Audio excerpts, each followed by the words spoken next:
Hello students of class 9. We are going to do this chapter Great Expectations today. We have already done this chapter through in our online class, and once again this would be we would revise this chapter through videos. And coming to the author Charles Dickens, you are already familiar with Charles Dickens. You had a chapter from Oliver Twist in class 7, so his style of writing, and you also we also know that he is a great novelist, a very popular novelist.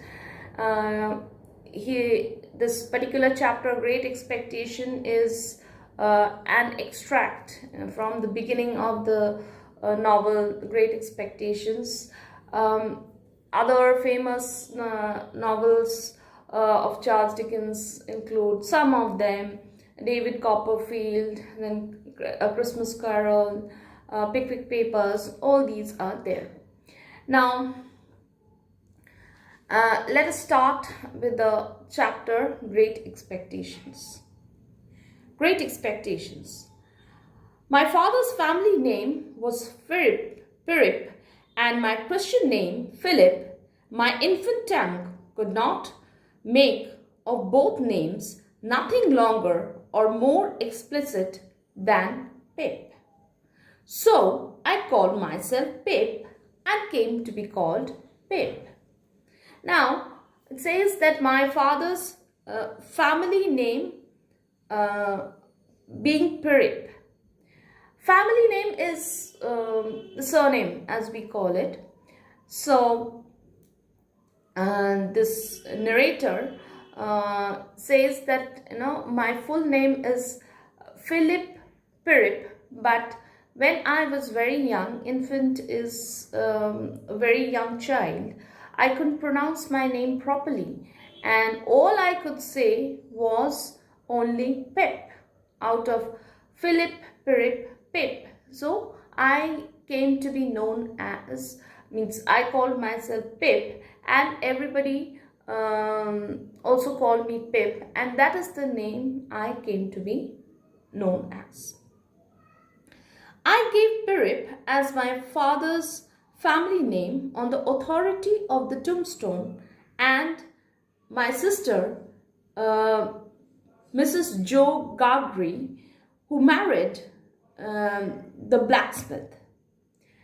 So this narrator, whose name is Pip, as a small boy, he says that I got to know it from the tombstone. Tombstone is in the graveyard, when the bodies are laid down. On top of it, you have the tombstone. That is where it is written R.I.P. and the name of the person, how long he was, when he was born, died, and maybe one or two things more.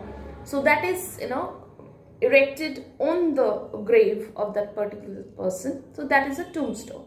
So he says that I got it from the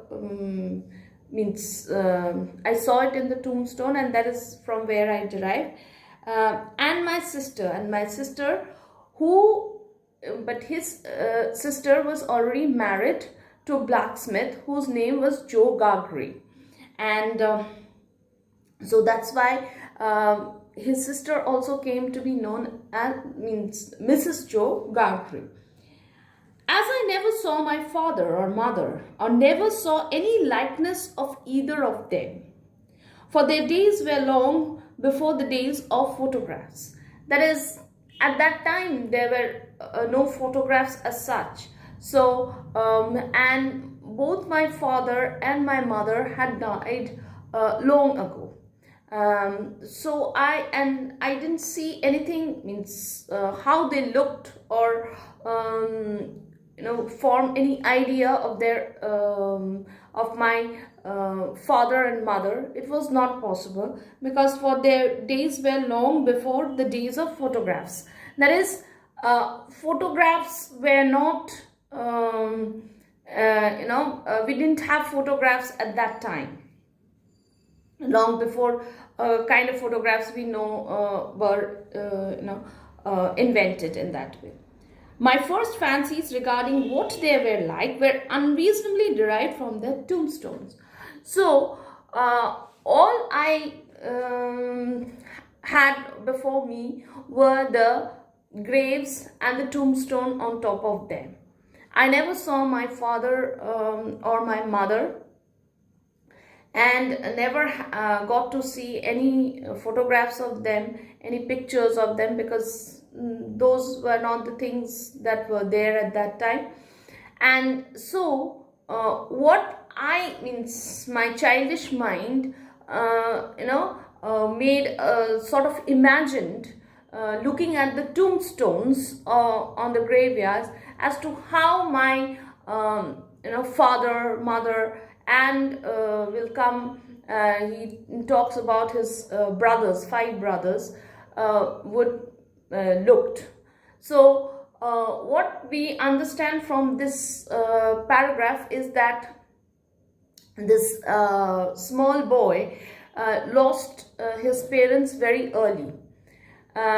He came to know that their family name was Philip from the tombstone, and from his sister, who was married to a blacksmith whose name was Joe Gagri. And another thing we find is that the boy had not seen any picture or photograph or nothing like that of his dead parents. So the only thing that was there in front of the boy was the tombstone, where he used to go often to offer flowers. So it is that's why the author mentions unreasonably derived. So forming trying to form an impression about how those people looked, their appearance from the tombstone, is something very strange.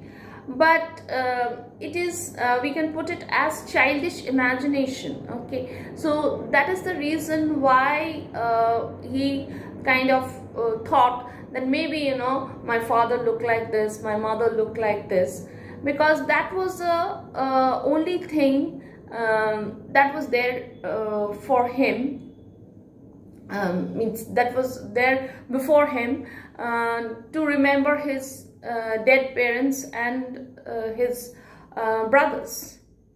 So so for that reason he thought in that way, and he formed an idea from the tombstones. I will stop here today. We'll do the rest of the chapter in the next class. Thank you.